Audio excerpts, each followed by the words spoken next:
Hello friends, this is Mary from Crafting with Purpose.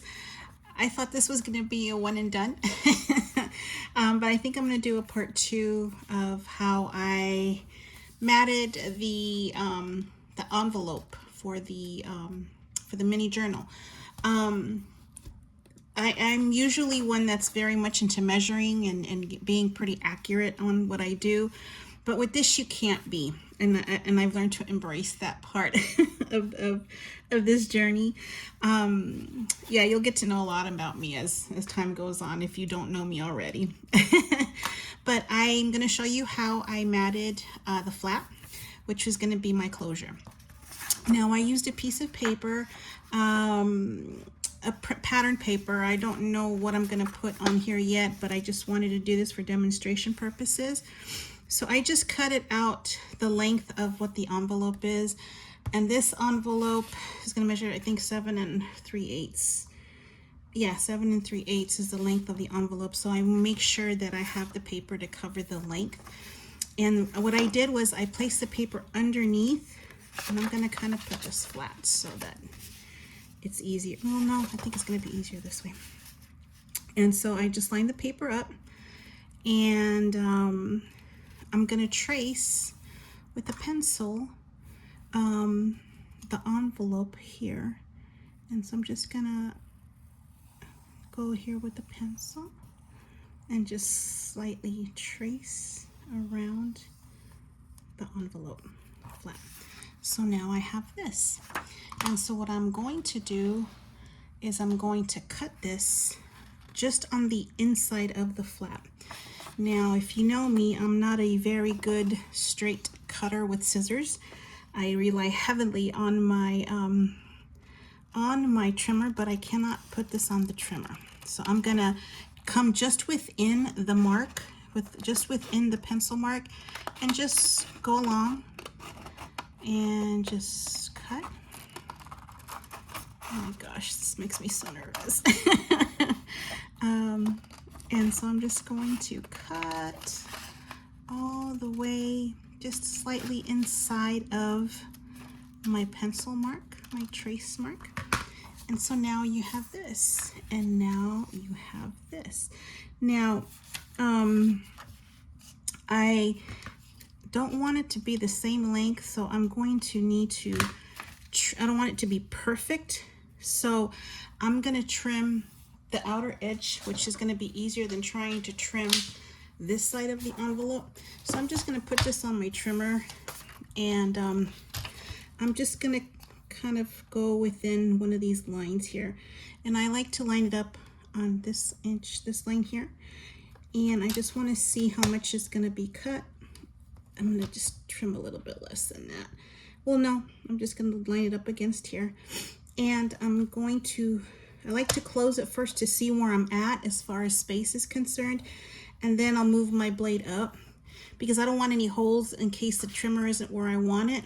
So now that it is there, I'm going to put it in the center and just slide up and slide back. The reason why I like to put my blade in the center, especially when there's a corner involved, I like to put my blade in the center because if I try and glide the blade, it's gonna fold the tip, especially if your paper is very thin. You don't want to fold your paper and tear it. So I like to place my blade in the center, then go up or down and up, however you want to do it. And then this way you get a cleaner cut. Okay, I hope that makes sense.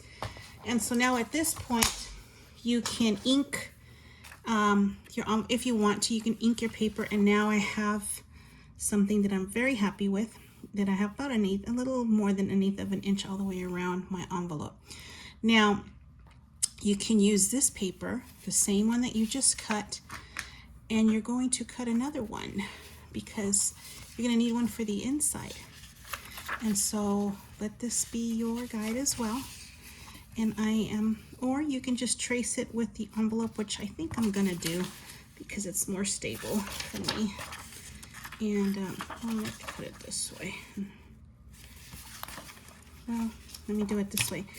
I'm one that's a stickler for the writing. I have trouble looking at it and it's upside down. I don't like the upside down lettering. It's just personal, and that's okay. You know, we all have ways that we like things, and I don't like my writing being sideways or upside down. It's just something in my brain just does not accept it. So that's me. So I'm just going to take this piece of this pencil and just trace around the paper again, just like I did earlier, all the way around, and trim. Well, that didn't work out because, hold on. Well, this is going to be just fine. Actually, I'm glad.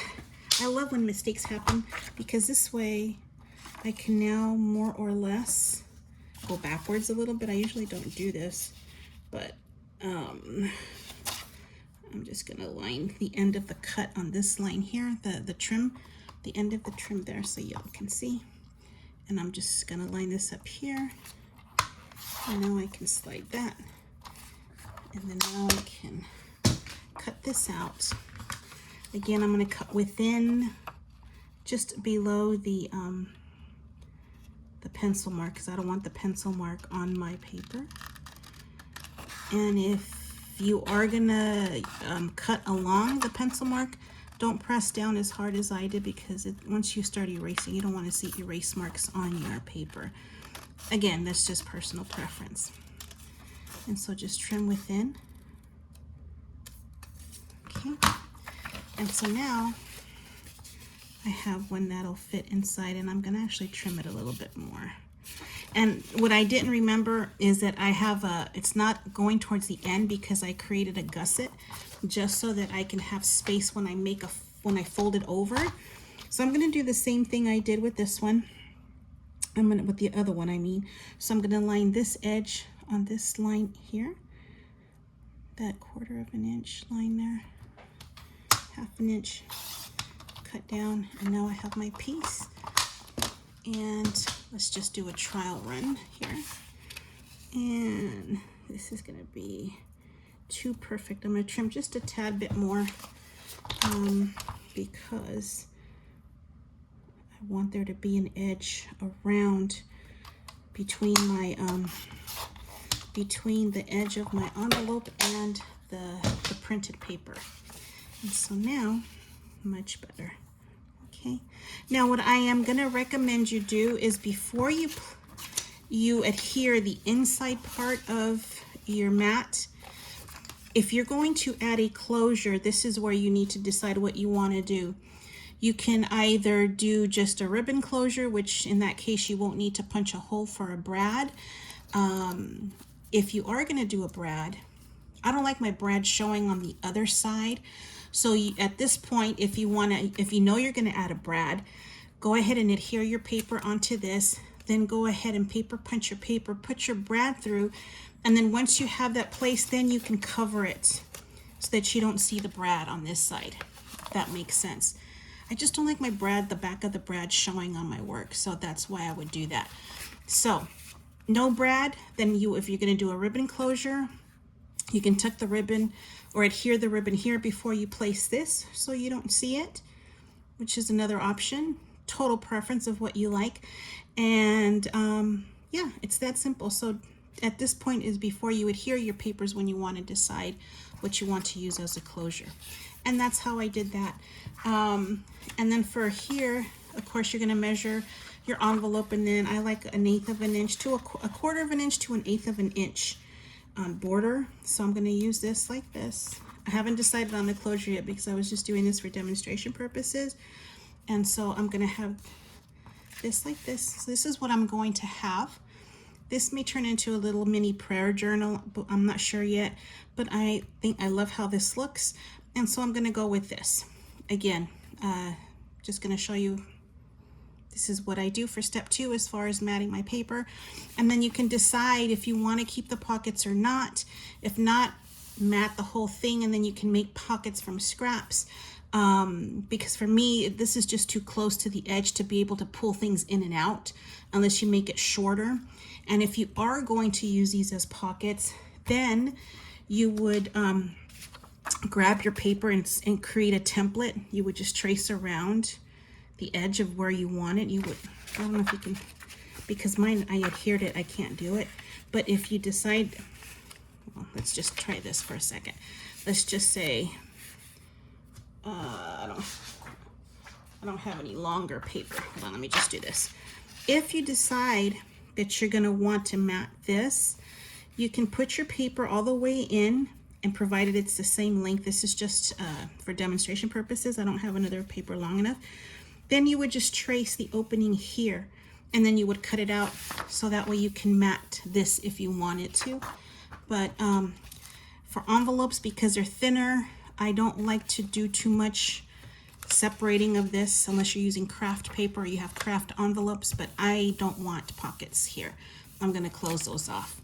I don't have any pockets on mine here.